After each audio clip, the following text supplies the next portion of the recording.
السلام علیکم ورحمۃ اللہ وبرکاتہ. لومبي به زه پښتو کې خبرې کوم او بیا به زه اردو کې خبرې کوم. دې وخت کې چې زه په کوم ځای کې موجود یم نو دا دی لاهور اډه بي آر ټي سټیشن دی. دا مخامخ لاهور اډه بي آر ټي سټیشن دی. دلته کې ما کمپلینټ کړو چې یو خو باترومونه د ګند نه ډکو ډېر زیات او دویم چې کوم دی دلته کې مخامخ درې کډې ما خیرې وي. یو دا ده یو هغه ده یو اخوا سره دا غټې غټې کډې وي او د دې کډو سرونه نه وو. دا تقریبا 600 فوټ دا لاندې دي.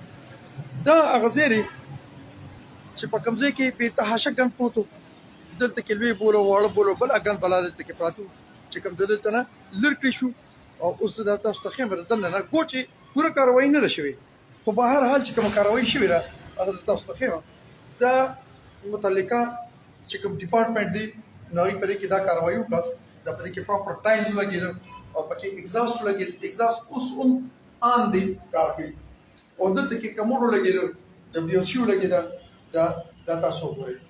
دا زه د هغې خلکو شکریا ادا کوم چې کوم کسانو په دې باندې کار وکړو او دې کې اوس لږ ورته کې کار چې کوم دی نو هغه انکمپلیټ دی خو په هر حال زه بیا هم دا وایم چې کوم کار دی وکړو د هغې زه شکرګزار یم او دا چې دې کې کوم کار پاتې دی لکه د دې پینټ و دې کې بقایا چې کوم کارونه مارونه هغه پاتې دي نو هغه دې وشي چې دا کمپلیټ او برابر شي. بیا زه تاسو ته بل باتروم ته به زه ځم خو د هغې نه مخکې به زه تاسو ته دا ښیم چې دا دلته کې یو ډېرې غټې غټې کډې وي. درې کډې وي دلته دوه هغه دي او یو بالکل ما سره نږدې دانې دا کډه ده. دا تقریبا 6 فوټو دا لاندې وو خو زما د کمپلینټ د کولو نه پس دې هغه برابر کړ ټیکې کړ او هغه اوس بند شو او انشاءالله چې په دې باندې به چاته تکلیف نه. دا دویم باتروم زه تاسو ته ښیم چې کوم ما په دې باندې ما کمپلینټ کړو چې دا تاسو صفا کړئ او ټیکې کړئ برابرې کړئ. دا ځای ټول که تاسو ته یاد وي زما په هغې ویډیو کې دا شامل دا ټول ځای د ګند نه او د ګنو نه او د بکواس دا ډک و. اوس په هغې کې چې کوم په باتروم کې کار وشو نو هغه زه تاسو ته ښیم. ګوره مزیدار ټایلز ولګېدل او په دې کې دروازې ولګېدې دا پکې پینټ شوي. بیا پکې دا وګورئ دا پکې واش بیسن ولګېدل پراپر د کموډ بندوبست پکې وشو. دې خوا که تاسو وګورئ دا وګورئ واش بیسن پکې ولګېدل. بیا په دې کې شیشه خپله ولګېده پراپر طریقې سره او دې کې اګزاست مطلب دې کې چې کوم اسیسریز کوم کمې وو نه په دې کې وشو. نو دې لپاره زه متعلقه چې کوم ډپارټمنټ دی چا چې دا ټول هر څه کار وکړو په دې کې د هغې مشکور یم. خو ولې دوه څیزونه اوس هم زما په ذهن کې دي هغه دا چې یو خو دې کې چې کوم انکمپلیټ څیزونه دي هغه برابر کړي شي چې خلکو ته اسانه شي.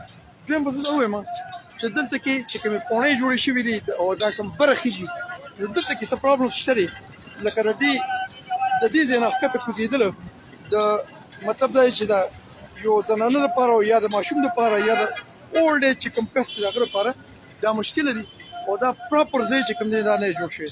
تاسو کتلی شئ بیا د دې هایټ زما خیال چې دا بس 2 فوټ به دا د دې هایټ وي. بیا د دې نه چې لږ ورته کې تاسو مخکې لاړ شئ د دې سیړو حال که تاسو وګورئ دا د 2 کالو د محنت او د مشقت نه پس هم دا مکمل مات دي او د دې سیسټم چې کوم دی نو هغه برابر نه دی. زما په خیال باندې دا دې درته ښیم دا وګورئ دا دلته کې چې کوم ټایلز وو نو هغه مات شوي دي. دا ګورئ د سیړو شاته وګورئ دا ټایلز مات دي. په دې باندې لږ کاروایي کول دي او دلته د صفایي پوزیشن مثال دا دیوال سب ګرده دی یا یو څه بل څه نو دا ټیکول پکار ہے. اردو ته زه راځم. یہ وہ جگہ ہے جس کو لاہور اڈا بی آر ٹی اسٹیشن کہتے ہیں. لاہور اڈا بی آر ٹی اسٹیشن سامنے جگہ جگہ لکھا ہوا بھی ہے اور اس کے سامنے جو واش روم ہماری بی آر ٹی اسٹیشن لاہور اڈا کا تھا یہاں پہ جو گند تھا اس کو صاف کر دیا گیا اور اس کو پراپر طریقے سے صاف کرنے کے بعد اس کو انشاءاللہ کام ملایا جائے گا.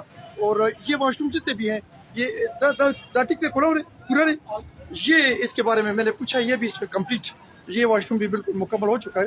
میں آپ کو دکھاتا ہوں یہ آپ دیکھیں یہ ماشاءاللہ یہ کمپلیٹ ہے اور اس میں ساری تمام کارروائی کر دی گئی ہے.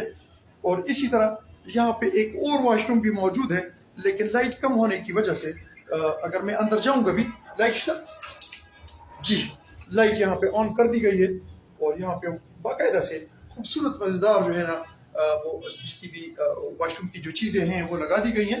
پانی کا میرے خیال میں تھوڑا سا کچھ مسئلہ نہیں, پانی بھی ٹھیک ہے, پانی بھی اس میں آ رہا ہے بالکل کمپلیٹ اور بہترین آ رہا ہے. اس گورنمنٹ کی اس کارکردگی پر میں ان کا شکریہ ادا کرتا ہوں. اور اسی طرح کام جو ہے وہ ہوتا رہنا چاہیے تاکہ ہم گورنمنٹ کے مختلف کاموں کے کا شکریہ ادا کرتے رہیں. اور ہم جس چیز کو ہم پوائنٹ آؤٹ کرتے ہیں تو ظاہر ہے وہ ہماری ذات کے لیے نہیں ہوتا ہے, وہ قوم کے لیے ہوتا ہے, اور قوم کا کام جو ہے وہ ہونے سے ہمیں خوشی محسوس ہوتی ہے. میں ایک دفعہ پھر گورنمنٹ کے اس ادارے کا میں مشکور ہوں جنہوں نے یہ کام کیا. اب اس میں جو کام رہتا ہے اس کو کمپلیٹ ہونا چاہیے, اور اس بی آر ٹی اسٹیشن کے بیک سائڈ دوسری سائڈ پہ جہاں میں موجود ہوں اس پہ کام نہیں ہوا, اس کے لیے میں ریکویسٹ کرتا ہوں کہ اس کو کمپلیٹ کروایا جائے تاکہ قوم کو آسانی پیدا ہو. اپنا بہت سارا خیال رکھیں, مجھے دعا میں یاد رکھیں. السلام علیکم و رحمۃ اللہ.